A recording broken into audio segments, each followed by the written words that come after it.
5 days after the doctor told me I had aggressive lymphoma, my husband slid divorce papers across the kitchen table while I was still wearing the hospital wristband. I remember stupid details from that night more clearly than I remember the diagnosis itself. The ticking clock above the stove. The smell of burnt coffee sitting in the pot too long. The sound of Ryan's fingernails tapping the granite countertop while he waited for me to say something. It was March of 2019, cold enough in Fort Wayne that the windows still fogged around the edges. I'd just gotten home from Parkview Regional Medical Center. My oncologist had spent 40 minutes explaining treatment plans, chemo schedules, survival rates, insurance paperwork. By the end of it, my head felt packed with wet cement. I walked into my own kitchen hoping for comfort. Instead, I found a yellow legal pad, divorce papers, and my husband sitting there in a navy button-down looking irritated that dinner was running late. "You already talked to a lawyer?" I asked. Ryan folded his hands together. "Calm. Too calm." "Sarah," he said. "One round of chemo could wipe us out financially." I stared at him.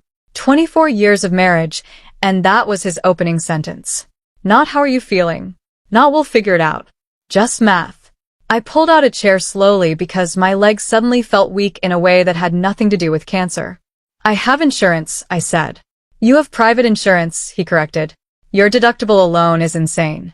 He wasn't wrong. I owned a small interior design studio. Self-employed women like me didn't get those cushy corporate health plans. I paid almost $1,800 a month for coverage that still somehow found ways not to cover anything useful. But hearing him talk about my illness like it was a bad investment made my stomach turn. "I'm going to fight this," I said quietly. Ryan looked down for a second before meeting my eyes again. "I know you are."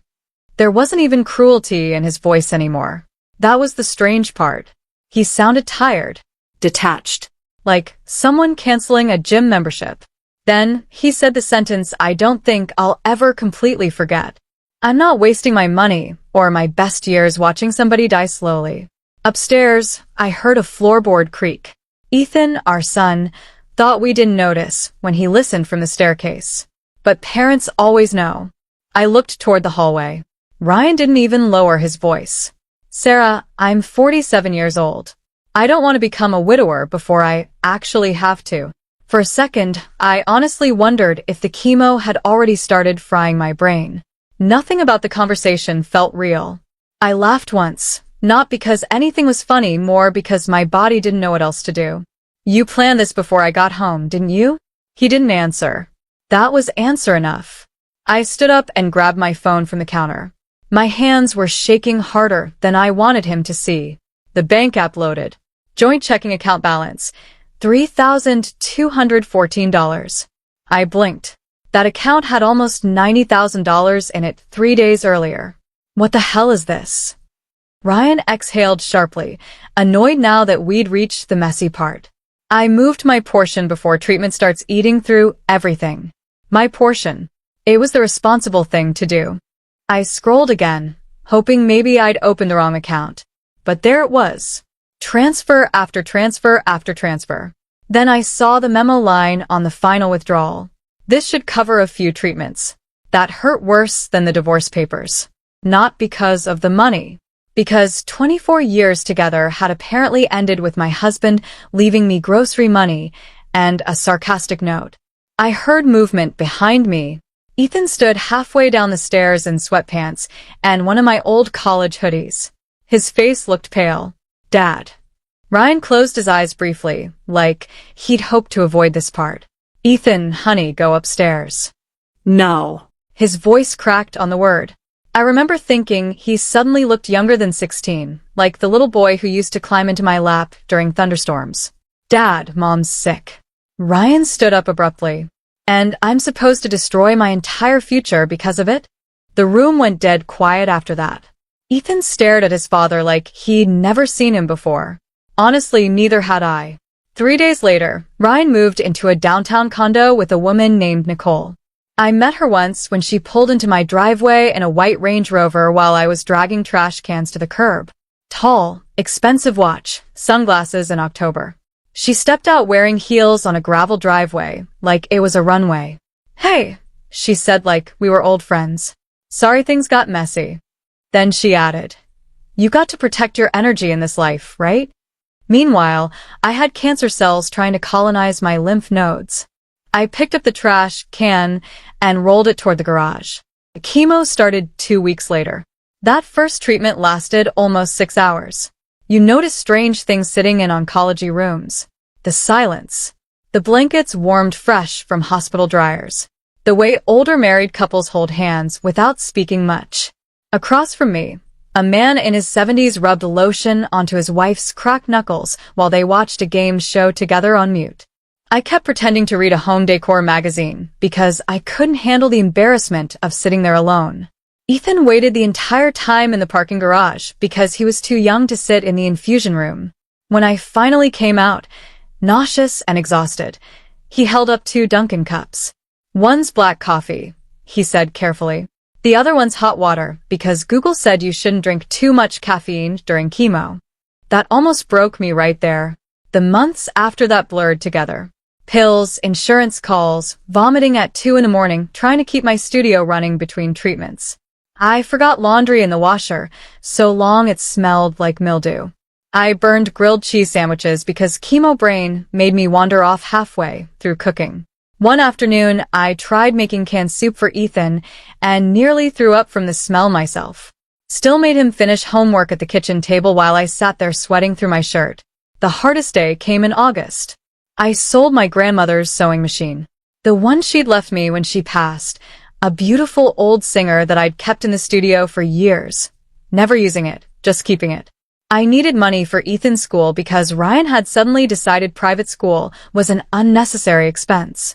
After the buyer drove away, I sat alone in the studio staring at the empty corner where it used to sit. I cried so hard my ribs hurt, not because of the machine, because I realized my old life was officially gone. That night, the chemo exhaustion hit me hard. I fell asleep on the couch with the TV still on low. Around midnight, I woke up just enough to feel someone pulling a blanket over me. Ethan. He tucked it around my shoulders gently. I'm sorry, Imambelt, for all of this. He looked at me for a long moment. Then he said softly, I'm not going anywhere, Mom. I believed him. For the first time in months, I slept through the night. 3.5 years passed like that. Not dramatically. Not in some movie montage where inspiring music plays while a woman rebuilds her life. Mostly it was paperwork, exhaustion, early alarms, trying to keep the lights on. Cancer treatment ended, but recovery wasn't some magical finish line. Nobody tells you that part clearly enough. They say words like remission and surviving, and people assume everything goes back to normal afterward. It doesn't. By late 2020, the tumors were gone, but my body still felt like somebody had unplugged half the wiring. My hands tingled from nerve damage. I got tired climbing stairs. Every follow-up scan turned me into a nervous wreck 3 days beforehand. And financially, I was hanging on by my fingernails. My studio survived mostly because people still needed their homes redesigned, pandemic or not. Some days I dragged myself to client meetings, feeling like I might pass out from exhaustion. One afternoon, I actually had to sit in my car for 15 minutes before walking into a consultation because my legs wouldn't stop shaking. The homeowner came out to check on me. You all right? Yeah, I lied. Just running late. She laughed. I laughed. Then I sat there wondering if 48 counted as old now. Ethan got me through most of it without realizing how much he was carrying. He developed this quiet habit during chemo follow-ups. Every scan day, he'd show up with coffee and something sugary, powdered donuts or cinnamon rolls from a little bakery near our neighborhood. Doctors can't give bad news while people are eating pastries, he'd say. That became our superstition. One winter morning, after a clean scan, he raised his coffee cup in the parking garage and said, "Congratulations. You're still annoyingly alive." I laughed so hard I nearly spilled coffee on my coat. That boy saved me more times than he'll probably ever understand. There were ugly moments too. Steroids during treatment messed with my temper sometimes. One night, Ethan forgot to tell me he was staying late after debate practice, and I completely lost it when he walked through the door. I yelled, not screaming exactly, but louder than I should have. "You can't just disappear for hours without answering your phone." He froze. I saw it immediately. That look kids get when they realize their parent is unraveling. Then he quietly said, "My phone died." The second the words left his mouth, I hated myself. I sat down at the kitchen table and rubbed my face with both hands. "I'm sorry," you whispered. Ethan walked over and hugged me anyway. That somehow made me feel worse. Meanwhile, Ryan continued existing, mostly through expensive packages and emotionally empty text messages. One birthday, Ethan got a designer jacket shipped from Chicago with a note that read, "Proud of you, Eddie." His name wasn't Eddie. It was Ethan James. Ethan stared at the card for maybe 5 seconds before tossing it in the trash. "He couldn't even get my name right," he muttered. Another year, Ryan sent a $200 gift card. No phone call. No visit. Just money. Like he was tipping a valet. Nicole made everything worse. That woman treated life like a motivational podcast nobody asked to hear. Every conversation somehow turned into mindset. Successful people think differently. Winners wake up before the sun. Energy attracts abundance. Meanwhile, debt collectors literally called Ryan's phone during one of Ethan's birthday dinners because Nicole had maxed out another credit card on a failed real estate venture. At one point, she started posting lifestyle content online, standing beside luxury cars she clearly didn't own, dropping quotes about wolf energy and escaping the sheep mentality. The comments destroyed her. My favorite, "Ma'am, that's an enterprise rental." Even Ethan laughed at that one. But Nicole crossed a line eventually. Ethan posted senior photos online during his last year of high school. Nice pictures, simple blue dress shirt, trees in the background. Nicole commented publicly, "Looking sharp, kiddo smiling face with heart eyes." Ethan showed me at breakfast the next morning. I nearly choked on my toast. "That woman is a complete stranger," I said. Ethan looked physically disgusted. Ryan defended her, of course. That's just how Nicole is. No. That's how adults act when they desperately need attention. By then, Ethan barely tolerated calls from his father. Still, he tried harder than Ryan ever did. That's the thing people don't understand about kids during divorce. Most of them desperately want permission to love both parents. They'll twist themselves into emotional knots trying to keep the peace. Ethan did that for years. Then, Purdue happened. The acceptance letter came on a rainy Thursday afternoon. Engineering program. West Lafayette campus. I found the envelope sitting in the mailbox beside grocery coupons and an electric bill. Ethan opened it standing in the kitchen while frozen pizzas cooked in the oven. The second he started crying, I knew. "Oh my God," he kept saying. "Oh my God." I hugged him so hard he squeaked. That night after he went upstairs, I sat alone in the kitchen holding that acceptance letter like it was made of gold. Not because Purdue was fancy. Because there were months during chemo when I honestly wasn't sure I'd live long enough to see him graduate high school. A few days later, Ryan called unexpectedly. Video call. First one in years. He looked different. More polished. Nicole wandered through the background holding a green juice. "Ethan," Ryan said brightly. "I'm so proud of you." Ethan smiled politely. Then Ryan said the real reason he called. "I've been thinking, maybe it's time we became a family again. I can help with Purdue. Tuition, housing, whatever you need." Nicole suddenly leaned into frame. "We should celebrate big. Successful people deserve rewards." I watched Ethan's expression flatten completely. Not angry, just tired. After the call ended, he sat quietly at the kitchen table for a long time, spinning his phone in circles. Finally, he looked at me and asked, "Do you think money fixes what people break?" I wanted to say yes. Life would have been easier if it did. Instead, I told him the truth. "No," I said. "It just makes people feel less guilty sometimes." Ethan nodded slowly. Then he got up and started doing calculus homework like the conversation never happened. But something had shifted. I could feel it. Graduation was 2 months away. And for the first time in years, Ryan suddenly wanted front row seats in our lives again. Ethan's graduation day started at 5 in the morning with me standing in a Meijer parking lot, ironing my blouse in the front seat of a Ford Escape that smelled faintly like motor oil and peppermint gum. I'd hung it carefully the night before. Indiana humidity didn't care. I remember looking at myself in the rear-view mirror afterward. The blazer hung a little loose. Cancer had taken almost 28 pounds I never fully gained back. My cheeks looked sharper, older, tired around the eyes. But I'd made it there. That mattered. By 7:15, I was inside holding 2 coffees and a paper bag with sausage biscuits. Ethan spotted me near Section B and smiled immediately. "You got here ridiculously early, didn't you?" "I wanted the good seats." "You're such an old woman." Correct. For about 20 peaceful minutes, everything felt normal. Then Ryan arrived. You could smell Nicole's perfume before you saw her. Ryan came through the entrance in a fitted gray suit. Nicole walked beside him in oversized sunglasses, indoors, live streaming on her phone, carrying a giant gift bag with a red bow. "Big day," Ryan announced to absolutely nobody. He swept in like a politician at a fundraiser, pulling Ethan into a long hug clearly meant for an audience. Nicole pointed her phone toward them.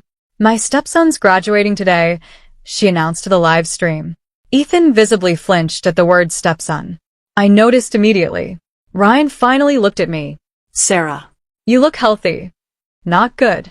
Not happy. Healthy. Like I was a recovering stray dog. "Morning, Ryan." Then he announced a surprise. Outside near the parking lot sat a bright red Corvette Stingray with a giant white ribbon stretched across the hood. Teenagers nearby started recording. Ryan spun the key fob around one finger like he was in a car commercial. Only the best for our boy. Ethan didn't move, didn't smile, just stared at the Corvette silently. I became very aware of my old Escape 3 rows over, rust spots near the bumper, one dented door. Ryan leaned close to Ethan and said, just loud enough for me to hear, "You don't want your whole life looking like your mother's. She's a good woman, but she never had vision. Look at that blazer. It's embarrassing." I felt my stomach drop. Not because the words hurt me, because he said them to our son about me, right in front of me. And for the first time all morning, Ethan looked angry. Not emotional, not hurt. Angry. The cold, calm kind. Nicole dangled the keys toward him. "Go ahead. Take a look inside." Ethan took the keys slowly.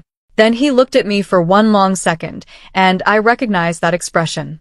Same look he had in middle school before he broke a bully's nose with a lunch tray. My son didn't explode often, but when he finally reached his limit, God help whoever was standing nearby. After the ceremony, Ryan practically sprinted toward the Corvette. "This is going to be incredible content." He positioned Ethan beside the car. A small crowd gathered naturally. Bright red Corvette, giant bow. People are nosy. I stayed back near the curb holding Ethan's flowers, hoping we could survive the next 10 minutes. That hope lasted maybe 30 seconds. "Can I say something first?" Ethan asked. Ryan grinned. "Absolutely. Big mistake." Ethan turned away from the Corvette and faced the crowd instead. His hand shook slightly holding the keys. "Thank you for the gift," he said carefully. Nicole smiled immediately. "But I can't accept it." The mood shifted. You could feel it. "My mom drove me everywhere in that old Escape over there." He pointed toward the parking lot. People turned. It looked exactly like what it was, an aging SUV with faded paint and a dented door. School. Debate tournaments. Doctor appointments. Hospitals. 3 summers without air conditioning because fixing it cost too much. Nicole's smile was completely gone. Ryan lowered his phone. Ethan looked directly at his father. "You left when she started chemo. She was throwing up at 2 in the morning and still waking up early to make sure I got to school." His voice cracked slightly. "She missed meals, sleep, work, everything. But she never missed one thing for me." Ryan stepped closer. "You're embarrassing me." Ethan looked at him for a long second. "I was embarrassed a long time ago." Dead silence. "This car is beautiful," Ethan said, holding up the keys. "But it can't buy back 4 years. You missed birthdays, panic attacks, scan days, Christmases." He pointed toward me. "She sold her grandmother's sewing machine, so I could stay in school." I looked down. I hadn't known he remembered that. Ryan tried to laugh. "Kid, come on. It's just a car." Ethan turned toward him. "Exactly. which makes it really weird that you thought it could replace being a parent. A couple of people nearby muttered, "Damn." Ryan reached for the keys, irritated now. And that's when God apparently decided the scene needed some comedy, because Ryan fumbled the keys straight into a storm drain. Clink. Everybody froze. Ryan stared down at the drain in horror. Then he dropped to his knees in his expensive gray suit and started trying to shove his arm through the grate. Several parents burst out laughing. Real laughter. Ryan's face turned dark red, sweating through designer clothes, cursing under his breath. The live stream was apparently still running. A teenager whispered, "Bro's whole audience just watched him lose a Corvette." Nicole turned toward me, furious. "This is your fault. You poisoned him against his own father." And right there, after years of swallowing anger, something inside me finally settled. Not snapped. Settled. "No," I said quietly. "I spent years protecting Ryan from the truth. I just stopped lying." That hit harder than yelling ever could have. Her mouth opened. Nothing came out. Ethan walked over and took my hand like he used to crossing parking lots when he was little. "Let's go home, Mom." We just kept walking toward that old Ford Escape baking in the Indiana heat. Neither of us looked back. And for the first time in years, I didn't feel ashamed of that car at all. Life just kept going after that. 3 days later, I was eating dry Cheerios at 6 in the morning while Ethan argued with the printer about dorm paperwork. That was my closure, apparently. Paperwork, laundry, Costco runs. Honestly, I preferred it that way. The night before Purdue move-in, Ethan stayed up until midnight labeling storage bins, randomly announcing things like, "College dorm mattresses probably contain diseases, and if my roommate owns a ukulele, I'm transferring." I laughed more that night than I had in months. After he finally went to sleep, I found little yellow post-it notes all over the house. Refrigerator, don't forget to eat breakfast sometimes. Coffee maker, use real filters this time, Mom. Bathroom mirror, take your meds. Garage door, love you more than football season. That last one nearly finished me off. Halfway to West Lafayette the next morning, Ethan suddenly said, "Mom, if Dad contacts you again because of me, you don't have to protect him anymore." I kept my eyes on Interstate 65. I wasn't protecting him. He gave me a look that clearly said, "You absolutely were." Maybe he was right. After we finished unpacking his dorm, we stood awkwardly beside his bed for a minute. Neither of us knew how to end it. Then he hugged me hard, not polite, not quick. The kind of hug that says thank you without using words. "I'll be okay," he said. I know. That drive home nearly killed me. Not emotionally dramatic, just quiet. No music drifting from his room. No half-finished tea mugs near the sink. No sarcastic comments during weather reports. Then came the escape surprise. One Saturday, I finally dropped the SUV at a repair shop. The mechanic looked confused, checking the paperwork. "You already paid." "I what?" He turned the screen toward me. "Paid in full.